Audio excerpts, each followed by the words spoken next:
ayaw ko talagang magpatakbo lang eh. Kasi nga, pag kung ano na yung nakasanayan ko, mahirap nang i-correct eh. Kaya gusto ko, Totoo yun. masanay na ng tama. Tinan mo kung pabangga ka dyan, ilalayo mo na. Gitna mo na. Pag nahiris mo na, gitna agad. Yan. Hanapin mo, dalawang side ka lagi nakatingin. Tinan mo dyan, kung masikip dyan, yan. Very good. Okay, so skip naman. Yo. Lagyan natin balik sa linya. Yes. Sanayin mo lagi na nasa, ano ka. Tamang lane. Layo mo siya ng konti dito. So down. Pag dapat ang side mirror mo dito sa itim na to, kapit kang konti para may layo lang yan. No? Pag nalayo mo na, gitna mo na agad. Doon ka titingin sa unahan. Ano, mas ang focus mo sa unahan lagi. Pag naramdaman mo lang na tapat ng side mirror, doon ka na kumapit. Signal ka po ng kaliwa. Okay. Tingin muna sa kanan. Okay. Pag safe. So, dyan tingnan mo naman side mirror mo. Pag tapat na, ikot ng manibela mo. Go. Yeah, pasok sa kabilang lane, syempre. Kaya itong guhit na to, kailangan nakatikid ka lang dyan. Ano? Signal ka ng kaliwa po ulit. Okay. Hintay mo ulit side mirror mo. Ikot ng isa. Yeah, tama na yan. No? Pag pwede ka nang magdagdag dun eh. Nagtatansyahin yun. Opo. Basta yun ang yun laging start ng ikot ng manibela. Para safe lagi yung uso na sakyan mo. O tagiliran na sakyan mo. Ano?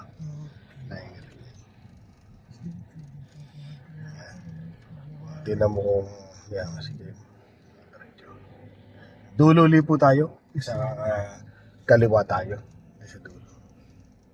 Kasi sa mga intersection, lagi ka, huwag kong kakalimutan. Titingin sa kanan o sa kaliwa. Ito nang may mga sakyan na ganyan, biglang nalusot. So, lagi tayo naka-ready. Yan.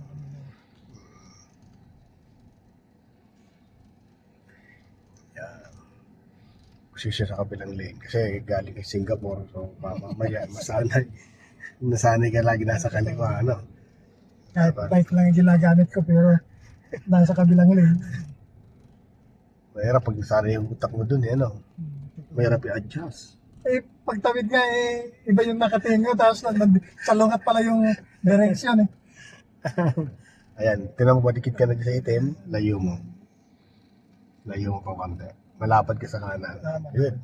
O, gitna. O, tinan mo yung pagitan blue sa e-bike. Mas masikip ka dyan sa blue. Okay, dito sa punta ka sa kanan konti. Yes. Signal po tayo ng Kanan? kaliwa po. Kaliwa po. Check mo muna itong nanggagali sa kanan. Ha? Wala. O yan. Yan. Position sa lane. So, bagal lang. Okay. Slow down lang. So, dahil may sakyan doon sa unahan, hintay mo na tumapat yung side mirror mo dyan. Then, kabig ka ng konti. Pag mailayo mo lang to, then gitna agad manibela mo. Very good. Then, tapat side mirror, ikot ng isa. Todo manibela pag tapat ng balikat para di ka pumunta dito sa kabilang side. Okay, balik ulit. Very good. Yun. Okay, so nagkakaintindihan na. Manibela, ano? Yan na maganda doon. So, kaya nang i-handle yung sakyan. Pag mag-aano yung manibela, madali natin ma-handle yung sakyan. Iba rin kasi pag nasanay ka sa bike, eh, katawan ng pangligo talaga doon. Katawan. Saka motor, motor, katawan din ng panligo eh. Dito, braso, yung natin, muscle control ng braso. So, magkaiba. Nakasandal na ako sa upuan, sa tayo pang lumito. Ay, hindi naman sumusunod yung kamay. Nasanay ka sa bike na. Ayan.